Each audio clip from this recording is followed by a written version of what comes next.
What's up, guys? Welcome back to the People's Purple Show. The bye week is behind us. Greg and I got some much-needed rest. We worked so hard on the show. I feel like we're just like the Vikings players. Like, we totally needed some time off. Greg was questionable with his hands from all the editing. And recovery week, you know.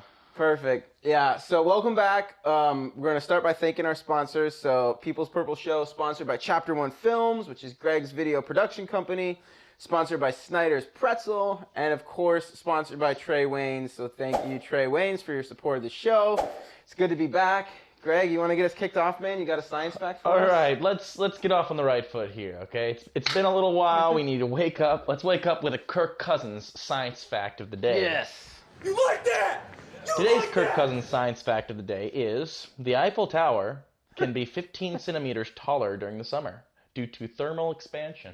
Woohoo! You like that? Who would have known? It's actually true that the material, I guess, expands in the summer, and there's so much of it that it literally gets 15 centimeters. Like, that's crazy, man. Kirk Cousins, man. Thank you. What would we do without Kirk Cousins? You like that? Kirk. All right, let's get into headlines, man. So Dalvin Cook came back against the Lions, looked really good. We talked about that. According to the coaching staff this week, he's 100% healthy. We're going back to our original game plan, which is all about Dalvin Cook. What are your thoughts there? I mean, it's kind of like what we thought at the beginning of the year. We thought that he was going to be this elite monster, and then he wasn't, and then our O-line looked terrible, and it was like, we're just going to have to ride Kirk Cousins the whole time. But then as he's been out, the O-lines look better. Latavius has been running better, which is still a positive. But then Dalvin comes back and looks like the Dalvin of last year before he got injured. Yes. I mean, he looked fast. He was dynamic. The fact that Zimmer is saying that we're going to run a lot of our offense through him is exciting, just because you don't even know what that's going to look like. We're going to split him out wide and be throwing to him. That mixed with the already established good passing game and the better offensive line play, it's like, man, our offense could be elite, because we're going to have to be elite to keep up with these other offenses. But the fact that our defense is that good, I think, really makes us a formidable opponent here. Totally. But it's awesome. All right, so Sendejo still out with a groin. It's been weird and lingering, but Anthony Harris, in his absence, has been playing really well, to the point where Pro Football Focus has named him the third best safety for the past 4 games. That's impressive, something I didn't even know was going on. What do you think about that? Yeah, I mean, dude, our defense is just so deep. Like, it is awesome to say that we lost Everson Griffin for, 3 games, 4 games? 4. And we still have the NFL's leading sacker in Danielle Hunter, because we're so deep. And, yeah, I mean, Sendejo seemed like a big loss at the time. Anthony Harris has stepped up. I mean, to the point where, like, I wonder if there's any... Maybe they're not rushing Sendejo back because Harris is playing so well and they're just not in a hurry. I don't know if there's a thought of maybe just letting Harris continue to be the starter. I really don't know. We don't have access to, those conversations, but it's certainly good to have quality depth everywhere on the defense, because safety is a big deal, man. And it's one of those things where, like, yeah, neither of us realized that Anthony Harris was playing that well, but it's one of those things where safety, like, you generally don't want to see your safety a lot. Like, right. if you're calling his name a lot, it's usually because he's getting burned. So it's awesome to have such good depth. I think Mike Zimmer has to get so much of the credit for coaching those guys up. I mean, we all know in the NFL player, no team is perfectly healthy every year. So you got to have good depth, and we do, and that's awesome.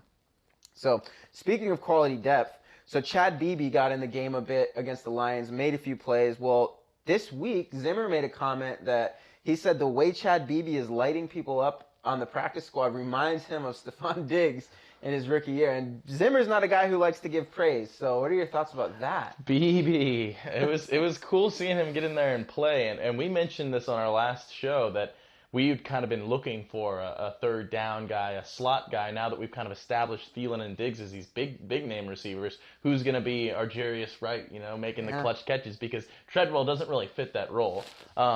But no, BB, I mean, he looked good in the preseason. I think the people were a little surprised he didn't get a spot on the team initially, and that we had to call him up later in the year.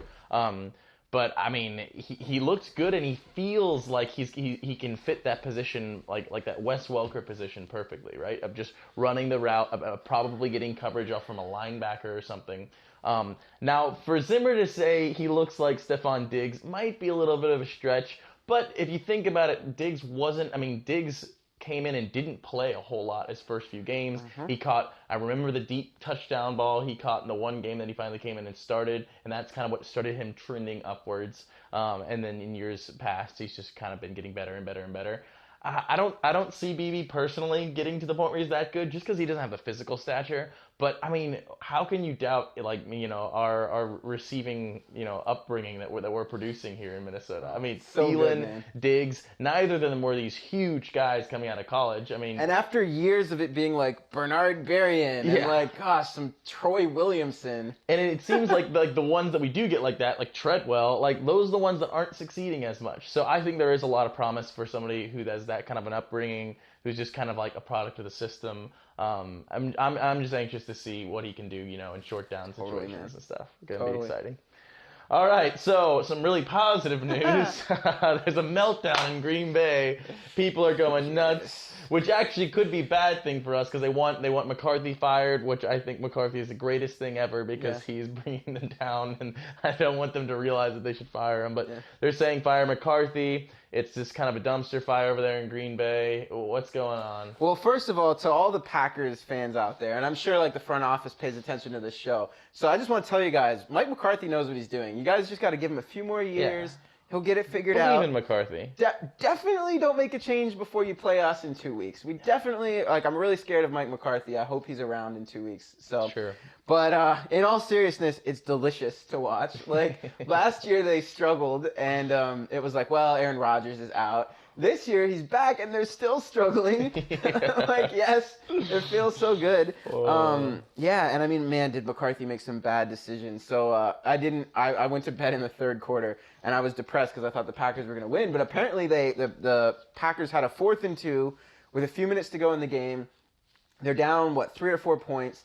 4th and 2, and you have Aaron Rodgers at quarterback, and what do? They punt the ball instead of going for it. And of course, Russell Wilson picks up 2 first downs, and the Packers never get the ball back. So thank you, Mike McCarthy, for keeping the ball out of Aaron Rodgers' hands. That's beautiful. And also, we've been focused on winning the division, and I still think that has to be the focus. But, if you look at the standings, we've actually got kind of a clear, everybody behind us in the wild card race has 5 losses right now. We only have 3. So obviously you don't want to play for the wild card, but the Packers loss, I mean, we've got a little breathing room. So let's hope we win the division. But all in all, you gotta love seeing the Packers struggle. Yeah. It's sweet. All right, man. So we asked the audience for some looks like. We did. And did the audience deliver? They did not disappoint. We got a few good looks likes. I have noticed a trend though. I think people like Kirk Cousins and they like Zimmer. So I tried to get some diversity in here with throwing another one in there. But these are our top 3. My top 3 picks. I'm gonna read them to Danny. Danny's gonna pick the final one, and we'll give you a little bit of a shout out here. All right, so Danny, are you ready? I'm so ready, man. All right. Aaron Kendricks looks like the guy who wears a Hawaiian shirt and shorts when it's winter and walks around playing the ukulele. I mean, I feel like he is that guy. That's perfect. Kirk Cousins looks like the troop leader for a Boy Scouts of America group who gets on all the Boy Scouts' nerves for the number of times he stops during nature walks to observe birds in their natural habitat. Okay, that was good. Yes. All right, Mike Zimmer looks like he should have a hard hat on during every interview, and instead of talking about the Vikings, just give a weekly report and update on the pipes and draining for the stadium. Dude, those are good. Those are good. I mean, look, Kirk Cousins, you can't go wrong with Kirk Cousins. So Kirk Cousins is the winner, but just to not go with Kirk Cousins, I'll go with Eric Hendricks too, because that's perfect. Hey, all right. That's perfect. So Aaron Saltis is Aaron Kendricks. Thank you, Aaron. You're Aaron and Aaron. What do you know? Beautiful. What do you know? And Mark Stein for Kirk Cousins. Keep watching our show, guys. We like that you're watching our show. But we didn't get any hate mail. We asked for still hate mail. haven't got any hate mail. Yeah, come on. Maybe people don't want to. We had a recommendation to use better thumbnails. Ah. And to that I say I'm too lazy for now. Yeah. We'll get on that later. Yeah, it is true. We get comments on YouTube. People are like, oh, if you guys do this thing, you'll get more subscribers. And we're like, that thing sounds like work. So. Not what I'm about. What we would like is if you guys do all the work and just tell people about the show. We're going to do what we do. Yeah, come on, guys. Spread the news. Yeah. Spread the love. We give you the content. Exactly. All right, man. Well, fortunately, We do have some fan mail. Yeah, we do have some fan mail. Oh, Good old great. our loyalist supporter, Uncle Louie. Oh, man. Dearest nephew, the only thing worse than a bad Viking season is a good Viking season. If I have to listen to one more optimistic young pup tell me that this is our year, or Kirk Cousins is the franchise quarterback we've been looking for, or Mike Zimmer is finally going to break the curse, I'll throw up the tuna omelet I had for breakfast this morning. Listen, all of you, the Vikings haven't beat anyone good this year. They lost to the Buffalo Bills at home by a landslide. The quarterback is a basket case who will self-destruct at the worst possible moment. The wide receivers are as brittle as Aunt Linda's china. The defense was good once upon a time, but now they've all been paid and they're lazier than me after I finish my Thanksgiving feast. Speaking of which, let me tell you the only thing I'm thankful for this year. I'm thankful that the Vikings will never break my heart ever again because I'm old enough to know better. Love, Uncle Louie. P.S. I assume my invitation to Thanksgiving dinner must have been lost in the mail, but don't worry, I'll be there. Is he coming? I mean, I've done my best to make him think that I live in a different state, but he's a crafty old guy, so he'll probably show up with some proclamations of horror. All right, dude, let's get to it. Holy crap, do we have a big game this week. Battle for first place in the NFC North. Number 8 team against the number 7 team, according to the ESPN Power Rankings. What are you thinking, dude? I mean, I've been telling you this whole week. I think I don't buy that the Bears are as good as they are.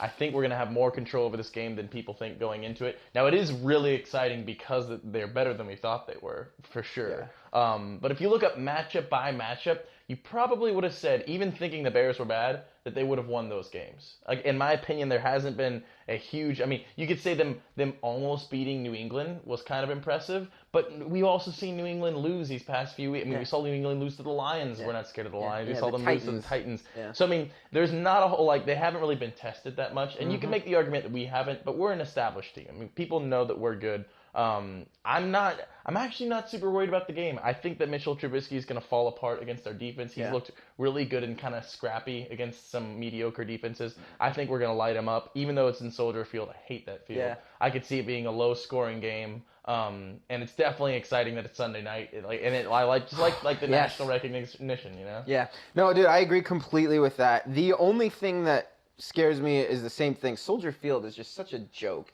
I'll never forget a few years ago when the game clock stopped working and we lost the game because Tavares Jackson threw an interception because he thought time. And how do you not... Well, first off, how do you not make your game clock work? And then second of all, why do we not stop... Whatever. Hate Soldier Field, so I'm with you. But, dude, I am excited about this Vikings team with Dalvin Cook back. I think we got a taste of... early in the year, I was thinking, well... Latavius Murray's running the ball better, so is it even really that big a deal? But then we saw last week, they're using Dalvin Cook in completely different ways. They're splitting him out wide, he's catching screen passes, we're putting 2 backs in the backfield. So, man, I think you said it earlier, I think we're going to see a whole new dimension of the offense, and I think it's awesome that we've had 2 weeks to get ready for it, because I think the Bears are going to see some things offensively that we haven't done yet all year. Super excited about that. I'm with you. I think Mitchell Trubisky has been good this year, but he's also looked bad at times. I think our defense is going to have him running for his life. Khalil Mack scares me, and I mean our offensive line is the story there. So I don't know, but all that considered, man, I can't wait for the game too. So let's do this. If we lose the game, Greg, why are we going to lose the game? If we lose the game, I'm gonna blame it on Soldier Field. If we can't handle the elements, I mean, it's a tough place to play for sure. It's a ratty field. Everybody always complains about there being holes and just random stuff, gophers living in the actual on certain yard lines. So if we lose, I think it's really gonna be environmental, man. I think that the elements are gonna beat us. The fans, I think we're gonna kind of get shaken a little bit. I think we're a way better team. But what's the one thing we got to tie down? What's the one thing we got to do in order to win? Protect Kirk Cousins. Yeah. That's it. That is it. The only chance the Bears have to win this game is if their pass rush makes Kirk Cousins miserable, which is fairly that's not an unrealistic possibility. I mean, Khalil Mack has been terrorizing everybody this year. The rest of their front four is good as well. If our offense just can't move the ball, I think Trubisky can put up enough points to win. But I think if we can protect the quarterback, I think we're going to score 24, 31 points, and I don't think there's any way Mitchell can keep up. So that's it, man. We got to protect the quarterback. All right, score prediction? I'm gonna go low, man. I'm gonna go 20-13 Vikings. All right, 24-10 Vikings. I think we're gonna choke the Bears out from early on, and this is gonna be the start of an awesome stretch. I mean, Packers after that, Patriots after that. Gonna be awesome. Let's get the Bears, baby. Yeah. All right. See you guys. We'll see you after the game.